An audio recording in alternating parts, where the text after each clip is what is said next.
Friends, சிறுநீரகங்கள் பார்த்திங்கன்னா நம்ம உடலுக்கு மிகவும் இன்றியமையாதுங்க.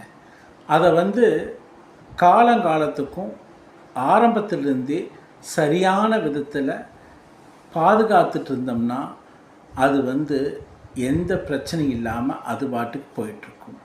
ஆனால் நம்மளுடைய பழக்க வழக்கங்கள்னால நிறைய அதுக்கு பிரச்சனைகள் கொடுத்தோம்னா அது ஒரு ஸ்டேஜில் உங்களுக்கு பிரச்சனை கொடுக்க ஆரம்பிச்சிடும். அதனால் நம்ம சாப்பிடக்கூடிய சாப்பாடு, நம்ம பழக்க வழக்கங்கள் சிறுநீரை பாதுகாக்கிறதுக்கு மிகவும் உதவிகரமாக இருக்கும்.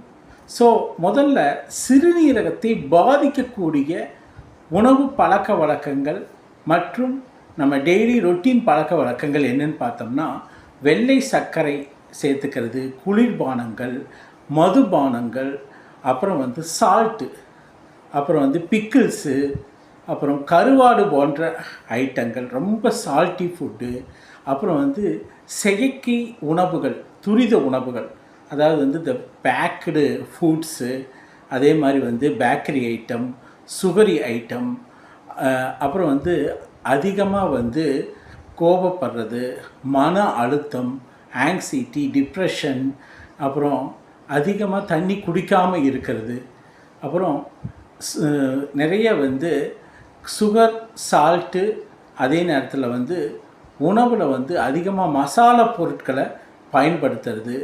ஸோ இது எல்லாமே ஒரு விதமான அழுத்தத்தை சிறுநீரகங்களுக்கு கொடுத்து தொடர்ந்து அதிகமாக சாப்பிட்டுட்டு இந்த மாதிரி சரியான தூக்கம் இல்லாமல் நல்ல ஒரு ஹேபிட்ஸு, அதாவது ஃபுட் ஹேபிட்ஸு இல்லாமல் இருந்தால் இது எல்லாமே சிறுநீரகத்தை பாதிக்கும். அப்போ சிறுநீரகத்தை பாதுகாக்கக்கூடிய உணவு பழக்க வழக்கங்கள், ஹெல்த்தி ஹேபிட்ஸ் என்னென்னா, நல்ல ஒரு 8 மணி நேரம் தூக்கம் சிறுநீரகத்தை பாதுகாக்கும். நல்ல தண்ணீர் குடிக்கிறது, தண்ணி தாகம் இருக்கோ இல்லையோ ஒரு 3 லிட்டர் தண்ணி குடிக்கிறது எல்லா கழிவுகளும் வெளியேற்றி சிறுநீரகம் நல்லா செயல்பட உதவும்.